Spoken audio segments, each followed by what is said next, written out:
আজকে ডিস্টার্ব যে করছে এটা আমি 2 মাস আগে বলেছিলাম সেপ্টেম্বরে। আপনাদের অনেকের মনে করার কথা, আমি বলেছিলাম যে ভারতে পালিয়ে গিয়েছে শেখ হাসিনা, সেখানে বসে মৌচাকে ঢিল মারছে। এই কথার পরিপ্রেক্ষিতে আমার 14 গোষ্ঠী ধোয়ানো হয়েছে। উপরন্ত কিছু কুলাঙ্গার আমাকে মেরে ফেলার হুমকি দিয়েছে।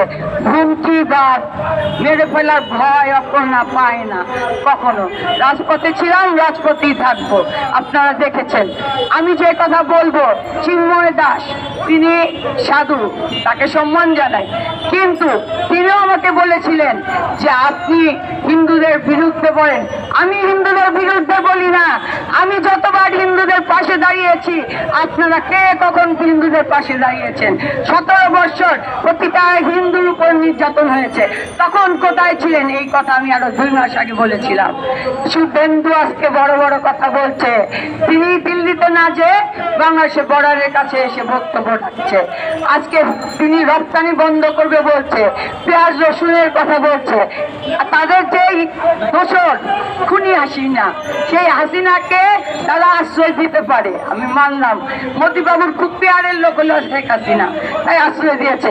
সেই শেখ হাসিনার অনতিবিলম্বে আমরা ফাঁসি চাই। কেন ফাঁসি চাই?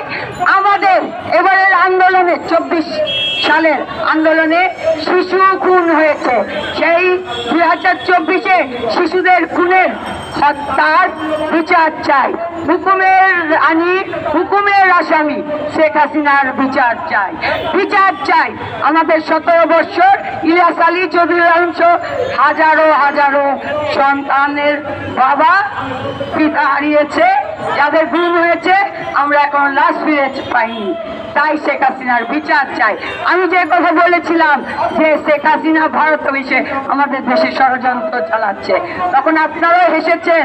যেই মহিলা কি বলে, আজকে 2 মাস পরে পাচ্ছেন ষড়যন্ত্রের গন্ধ।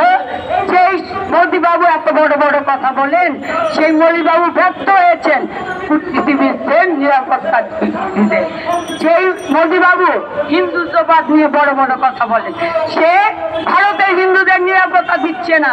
আপনি আর দেখেন তথাগত রায়ের বক্তব্য শুনেন, মোদিবাবু শুভেন্দুরা কি করছে, তারা তাদের ভারতটাকেই লুটে ফুটে খাচ্ছে। যেভাবে 17 বছর শেখ হাসিনাকে দিয়ে আমাদের বাংলাদেশটাকে লুটে খেয়েছে, এখন লুটের বাধা পড়েছে বিদায় এখন ডক্টর ইউনূস সহ আমাদের সকল সরকারের উপদেষ্টাদের বিরুদ্ধে লেগেছে। আমাদের সরকারি উপদেষ্টার কাজ কি ছিল? অন্তর্বর্তী সরকারের কাজ, তারা প্রশাসনকে সংস্কার করে অন্তর্বর্তীকালীন একটি সরকারের মাধ্যমে সুষ্ঠু নির্বাচন নেবে, যেখানে